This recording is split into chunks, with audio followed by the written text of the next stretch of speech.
Right. Okay. So Let's you go ahead. started, right? Okay. Thank you for introducing us. I'm Michio Kondo from Tokyo University, Japan. And I'm quite pleased and excited to introduce ANEMONE Global, which is our effort to create an inclusive and international network for monitoring aquatic biodiversity using eDNA technique. Before introducing ANEMONE Global, please let me first explain its origin. Yeah, it is a national project called Simply ANEMONE, which was launched in Japan. And ANEMONE, this name stands for the All Nippon eDNA Monitoring Network. Nippon is a Japanese name of Japan, right? And if you'd like to explore further, please have a visit to our website, which is on the bottom of this slide. But our vision is quite simple. It is to make aquatic biodiversity data accessible and also actionable, not just for scientists, but also for local leaders, educators, and policymakers. And the project began in 2019 with a bold but fundamental question, which is, can biodiversity monitoring be both scientifically rigorous and socially inclusive? And in Japan, we responded by launching a nationwide eDNA-based monitoring system, primarily targeting fish species. By using just a cup of water, if you are using eDNA technique, we can detect dozens or even hundreds of species, and which makes this method non-invasive, scalable, and surprisingly powerful. Since its launch, ANEMONE has grown into a national network of 77 regular monitoring sites, which are located along Japan's coasts, rivers, and lakes throughout Japan. And these sites conduct weekly, monthly, or sometimes seasonal sampling, depending on the local context. And by this year, we had conducted over 9,000 surveys at over 1,000 sites and detected more than 2,800 fish species. This is a clear sign of how powerful and scalable eDNA monitoring can be. But beyond the numbers, this growth reflects the nice trust and collaborations among diverse partners from academic labs to field volunteers. ANEMONE is built on 3 pillars that makes it unique and effective. First, maybe better to use this. Okay. First, it is a centralized system. So we have ANEMONE Hub, which is composed of Tokyo University, Tsukuba University, and the Kazusa DNA Research Institute. And they prepare kits, processes samples, and return data. A second is our open data policy. All results are basically published in the publicly accessible database, AnemoneDB, along with detailed metadata. A third is knowledge co-production. From the beginning, we invited the citizens, NGOs, and private companies to become a part of the monitoring process. For instance, a project involving over 1,000 citizen participants has collected data at nearly 700 sites and identified more than 800 species in the last 5 years. So ANEMONE system, this is not just a science by professionals, but it's a science with the society. Okay, so encouraged by this success, we asked a simple question.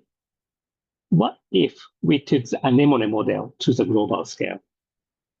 And that question gave birth to Anemone Global, which is an initiative to connect multiple countries, communities, and ecosystems into a shared eDNA-based biodiversity monitoring network. So our vision is to combine standardized scientific methodology with local ownership and participation, creating something that is truly global but deeply grounded. So Anemone Global, this has two core goals. First, to visualize and understand aquatic biodiversity across local and global contexts, which is made by using a frequent standardized eDNA surveys. Second, to support the transition toward nature-positive societies by offering shared and trustworthy biodiversity data to all sectors. And to achieve this, we emphasize the standardization and unification of sampling and analysis methodologies, and we actively foster international collaborations. The network is being rolled out in phases. In phase one, we focused on onboarding participants and conducting baseline biodiversity assessments at selected sites. And in phase two, which we are now entering, this involves building local and regional hubs, engaging non-academic sectors, and ensuring financial sustainability. And in future phases, we aim to decentralize authority and empower communities so that monitoring can continue with local leadership and knowledge. In 2024, we launched our first global survey, which involved 17 groups from 12 countries. Mainly, they are across the Indo-Pacific. This survey focused on fish biodiversity and used a unified eDNA protocol across all sites. And notably, many participating teams, they were new to eDNA and are now becoming local leaders in biodiversity monitoring. And we have also been in discussions with organizations like World Fish, IGES, IOC Westpac, and OBON toward future collaboration. And these are preliminary results from sites in India and Bangladesh. And as you can see, even within a single country, we observed clear differences in fish community, composition, and species richness across sampling locations. And this shows that eDNA is not only powerful, it is high resolution, revealing a fine-scale biodiversity patterns. And these results will form the foundation for long-term monitoring, and we aim to publish them in 2025. In phase two, we are transitioning from a centralized system like the one in Japan to a more decentralized model. This means that establishing, how to say, the key is to establishing community-driven hubs around the world with local institutions managing sampling, training, and engagement. And in this process, the Japanese team will continue to provide technical support and capacity building, but the long-term goal is local ownership, which is quite important. So this centralization is not only about efficiency, but it is about equity and empowerment. Of course, this transition is not an easy process. One key issue is how to secure long-term funding and infrastructure for decentralized hubs. Another is a need for training and capacity building in regions where eDNA methods are still unfamiliar. Another core element of phase 2 is the active involvement of non-academic stakeholders. We believe that biodiversity monitoring should inform local decision-making, economic planning, education, and also cultural conservation. By engaging governments, NGOs, indigenous communities, and businesses, we can ensure that the biodiversity data is used, not just studied. Okay? And to support this, we are developing training modules and outreach materials in local languages customized to each region's needs. Okay, looking to the future, we are now planning the second globally survey in 2025, and we are calling for new collaborators. Whether you are a scientist, a policymaker, or a conservationist, or a teacher, and if you believe in inclusive science, we would love to work with you. We also see great potential for collaboration with other OBON endorsed projects, especially in data sharing, outreach, and capacity building. So if you are interested, please scan the QR code or contact our coordinator, Dr. Iman to learn more. Together, we can build a global commons for biodiversity knowledge, knowledge that belongs to and benefits everyone. Yeah, thank you. That's from me. Great, thank you very much. I'm going to open up for questions, but just for clarification on your last slide about the survey calling for partners, is there a closing date for that, or will it just stay open until you have enough partners? Yeah, actually, we are still open and happy to welcome the new joiners. Okay, well, we'd be happy to circulate that through the OBON mailing list as well, if that's helpful. Yes, please. Thank you. And so are your partners, do you have to have a scientific partner on the ground who's working with the school or the sort of non-scientific groups, or can you also deal directly with a school or sort of with local communities?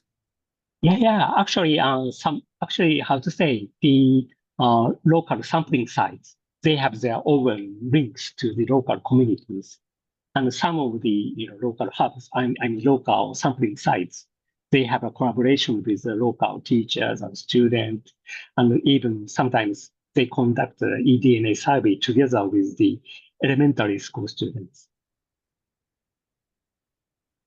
Okay, thank you. Thank you. Are there any other questions? I don't think there's anything in the chat. Yeah, I would be interested in, so is the focus going to stay on fish, or are you also going to look at other organisms? Yeah, actually, we are planning to have a wider range of taxonomical groups. Actually, we have already conducted some analysis for, what do you call it, Cladocerium, shrimp and crabs, and also some mammals on the mountain sites. So yeah, actually, we are going to spread our the range to a wider taxonomical groups. And if you if I can just ask a follow-up question, are you also measuring environmental parameters to associate with the DNA data? Yeah, it depends on who are to collect the data. But when we have a collaboration with the professional scientists, we have more metadata like salinity and temperature and other parameters. But this can be sometimes a kind of challenge for non-professional scientists. Okay, thank you. Thank you. There's also a question in the chat about the results from the first survey. Oh, no, it's not published yet. And actually, the members joining the first survey, now we are going to plan what kind of a paper will suit for, the first output from OBON. And this will be made in this year, hopefully, yeah.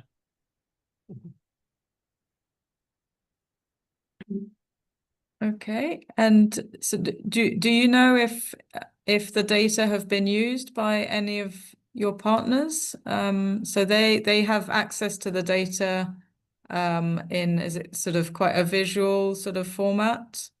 Oh, yeah, that is one thing we really want to do, but could not succeed so far.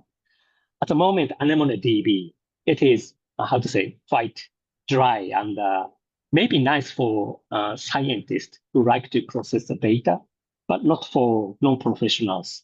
So we like to build some, how to say, more easy to understand kind of database, on this primary database. Okay, thank you. Any further questions? If not, we will move on to Alice. So thank you very much, Michio. So now we'll have Agnes Weiner introducing the PASTIME project, which is on present and past climate change impacts on Norwegian fjord ecosystems. Okay, we can see your slides. So the floor is yours. Thank you. Yes, hello everyone, and thank you very much to the organizers for giving me the opportunity to introduce our project here today. We are also very pleased that we were accepted into the OBON network just recently.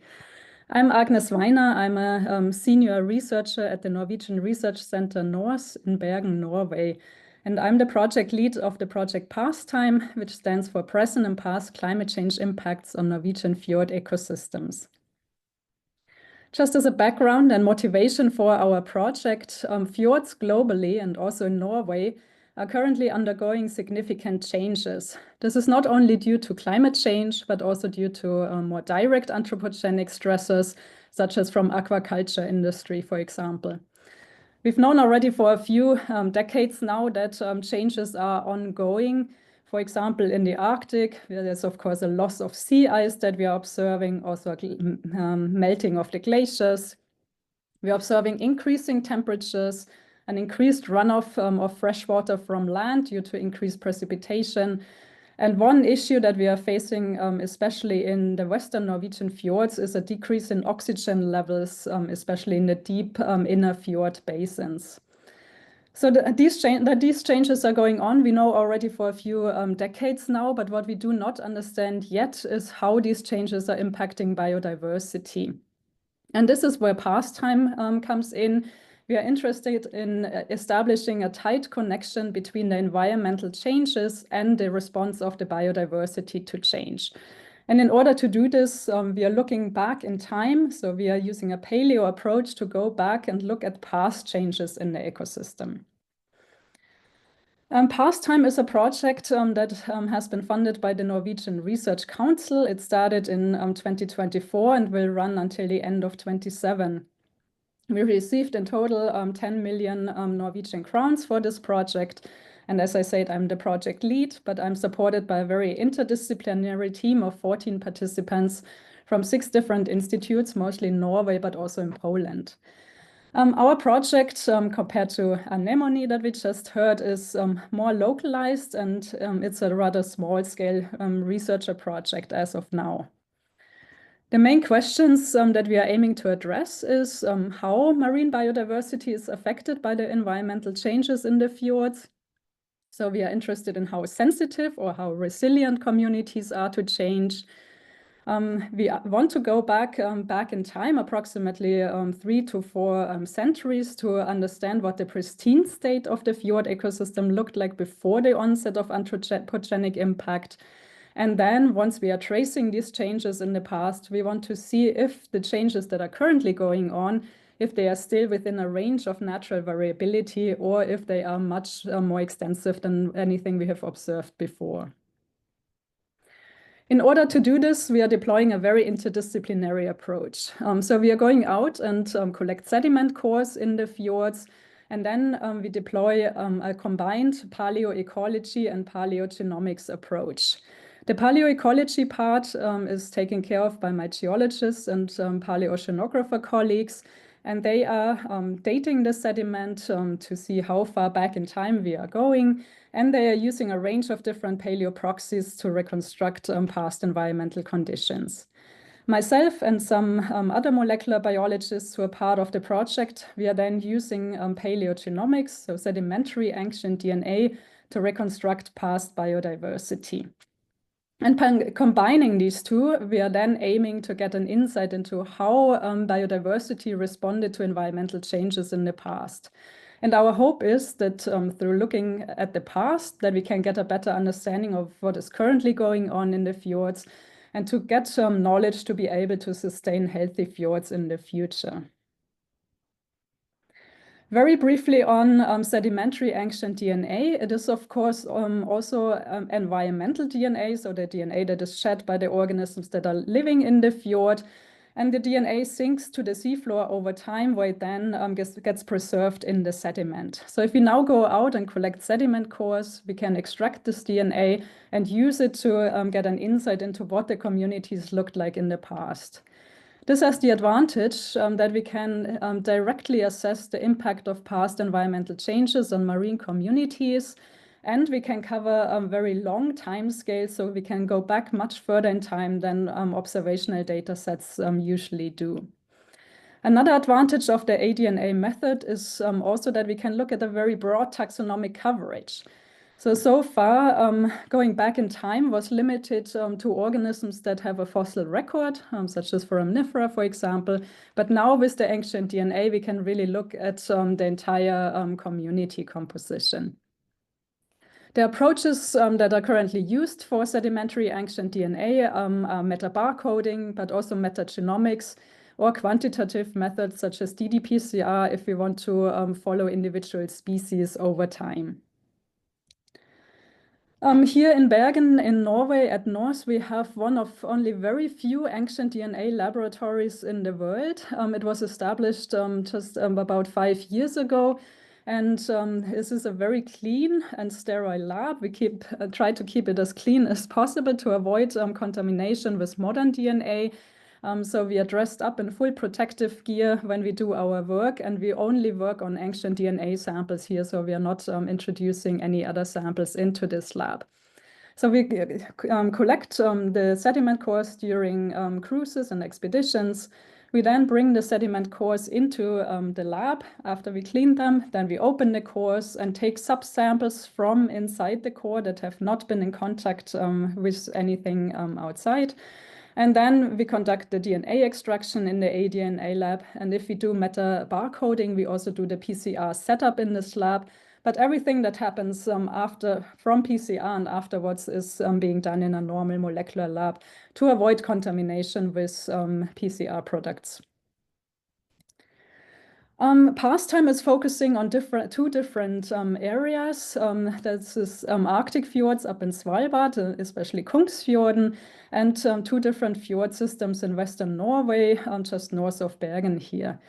The time spans that we are focusing at are the last 3 to 4 centuries. Our aim is to go back to a time before the onset of anthropogenic climate change and direct anthropogenic stressors.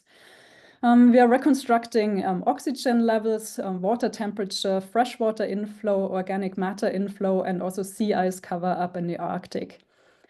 For organisms, we are mostly focusing on microbial eukaryotics or protist communities, and we are using V9 metabarcoding marker for this.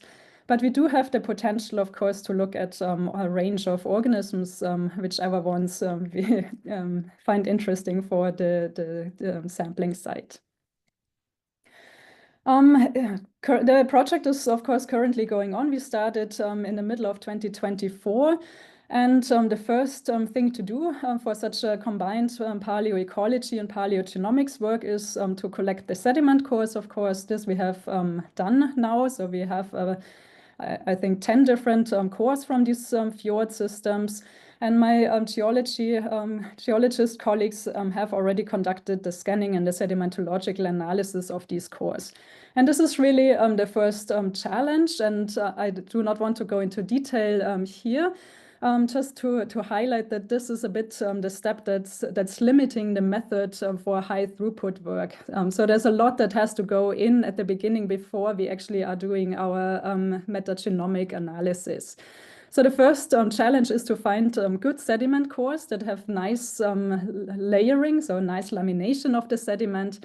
And that is really not so easy. You can see here images, of course, and this very clearly shows already that there's a lot of activity going on in the sediment. So there are, of course, benthic organisms living in the sediment, and they are burrowing and disturbing the sediment. So here on the right side, on this right picture of the core, you can see that these dark spots towards the bottom of the core, they clearly show that there's bioturbation going on.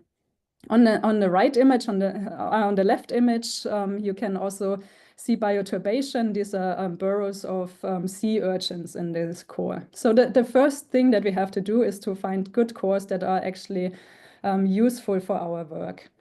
Then we have to establish age models because we want to know how old the sediment is and how back in time we are actually going. And this is also quite a tedious process. So we use a lot of different methods to do this. For example, ash layers from volcanic eruptions that tell us the age of the sediment.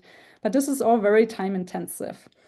A lot of this has been done now already for our cores. We are currently at the stage of measuring different paleoproxies to get an idea of the past environmental conditions. At the same time, we are now working on the metagenomic part of the project. This is done especially by my PhD student, Ingrid, who started a few months ago.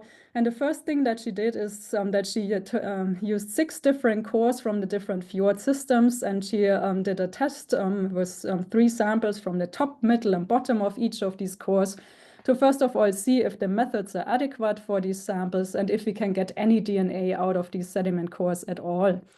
And luckily she was successful, so she had DNA in all of her samples.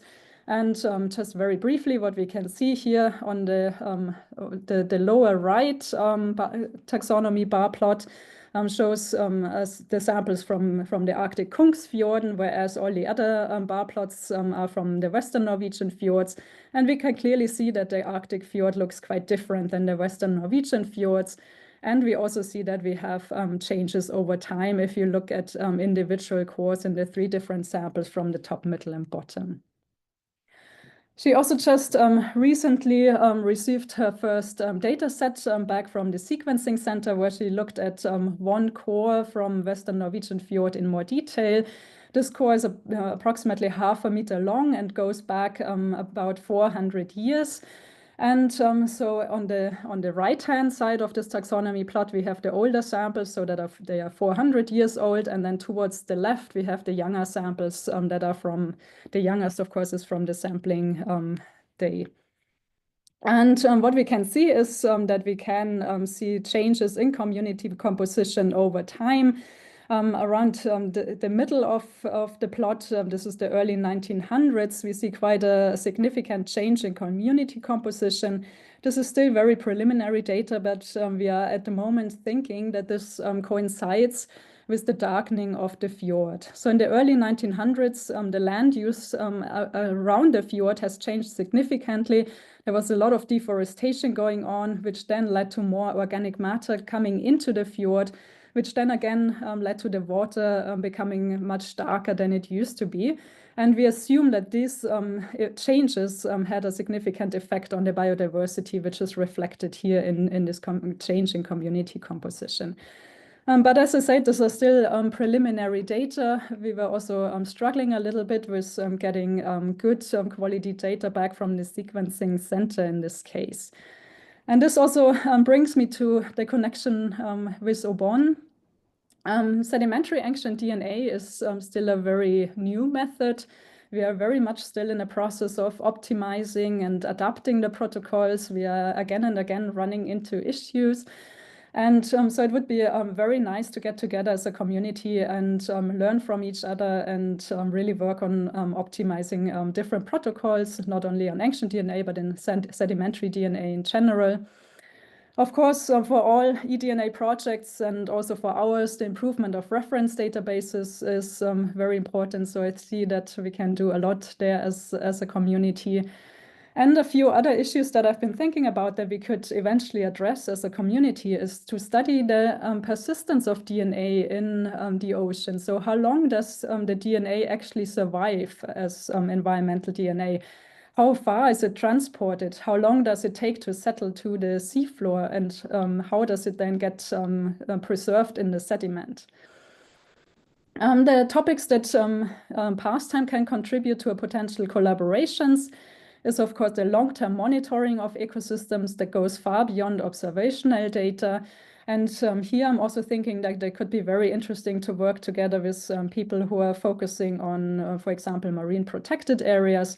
So it could be nice to actually trace potential changes in community composition after the establishment of these protected areas or after the removal of certain disturbance on an ecosystem. Before I come to the end of my presentation, I just very briefly also wanted to highlight a different project that I'm working on. This is not yet endorsed by the UN Ocean Decade, but I just want to highlight how we are using the sedimentary ancient DNA method also in a different aspect. This is a project called I2B, Into the Blue. It's an ERG synergy grant, and here we are going all the way up to the high Arctic, and we collect sediment cores that go very far back in time so that we can study times when the Arctic was ice-free in the geologic past. And I'm going to work on the ancient DNA aspects of this project to assess the impact of this ice-free environment on biodiversity. So this just as an example how the sedimentary ancient DNA approach can also be applied. And with this, I'm at the end of my presentation, and I thank you very much for your attention. Great, thank you very much. That was fascinating. And thank you for including some ideas of potential collaboration across OBON, which we'll certainly make a note of those and think about how we can maybe include some of those topics in the next annual meeting. Are there any questions? Yes, dear Dr. Weiner, it's very interesting findings. Thank you. And also it is adventurous. Working on Kong Sodan and Cross Sodan is very difficult, I know. And we are having India having station in Nai also then. Yes, New Horizon, yeah. And we are approaching actually our Antarctic Center in India. Actually, they are very thoroughly worked on metagenomic diversity, especially the microbial counterpart in both the Zordans. Presently, our university, especially myself, is approaching the Antarctic Center based on the support given by Tadashi Sensei and Kondo Sensei. I'm approaching these people for getting samples for eDNA based fish diversity monitoring. I think soon I'll be getting some information from them. Nice, and yeah. I also just emphasizing this importance of the study to the deep ocean mission of Government of India. Just for this is all for information. I appreciate for your very adventurous task of exploring both the Jordan, Kongs and Cross. Thank you very much. Thank you for the comment. Okay, any other comments or questions? I have a question. My question is about resolution in terms of time and also space. Yeah. What is the finest scale or resolution you can get about time and space?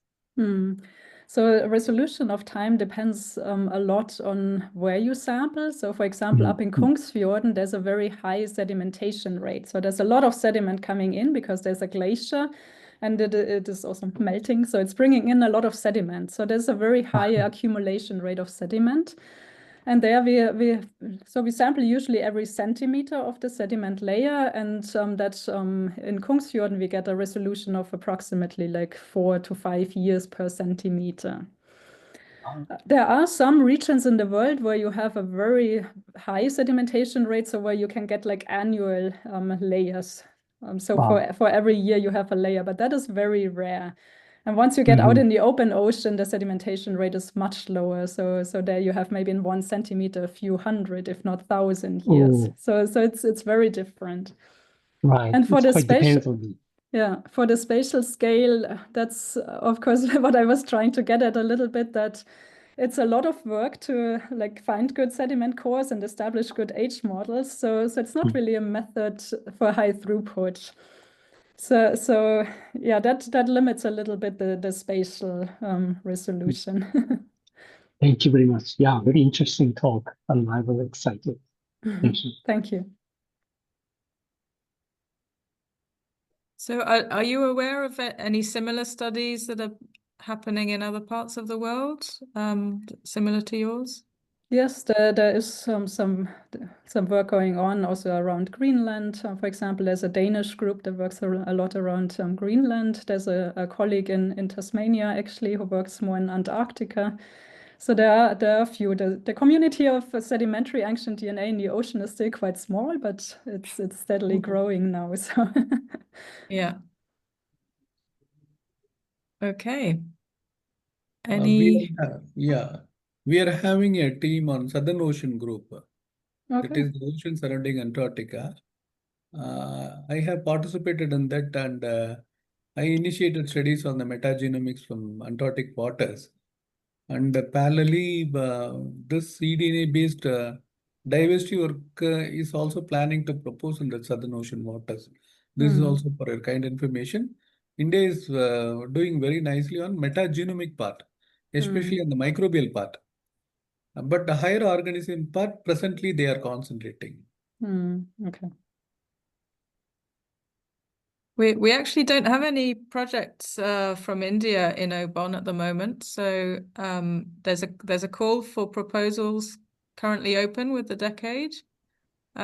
If you know of any projects that would be interested, please share the information, and I'm happy to send that if you want to. Yeah, definitely. I'll update you the situations of proceedings. Okay, I think Lewis is going to try and put the Yeah, link. we are happy to associate. We are happy to associate. Great. Thank you. Okay, Amandine has a hand up. Hi, yes, I'm Nina George, the project manager of Biomarkers 5D. I just wanted to tell Agnes that you know about the project already. So yes. Okay, so just for the rest of you, we're also working on paleocores. We have a task dedicated in the project that has collected paleocores throughout the coastline of Europe, and they're also currently being analyzed. I'm glad you know about it, Agnes. Yeah, I'm sharing like the connection then. I'm sharing office with Tristan Cordier, who is okay, perfect. It is still a small group, so we we know each other, yeah. But yeah, thanks for bringing it up. Good to know. Thank you.